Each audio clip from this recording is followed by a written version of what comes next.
சின்ன முருகைய சிங்கார முருகைய சின்ன சின்ன முருகைய சிங்கார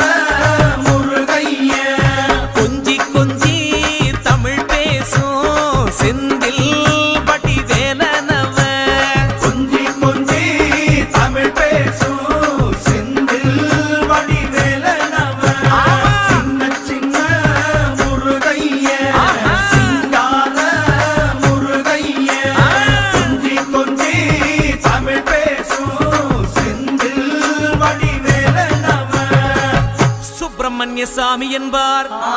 கார்த்திகேயன் என்பார், சுவாமிநாதன் என்பார், முக அமுதன் என்பார், பாலசுப்பிரமணியன் என்பார், கருணாகரன் என்பார், கதிர்காம கந்தன் என்பார், கதிர்வேல சுவாமி என்பார்.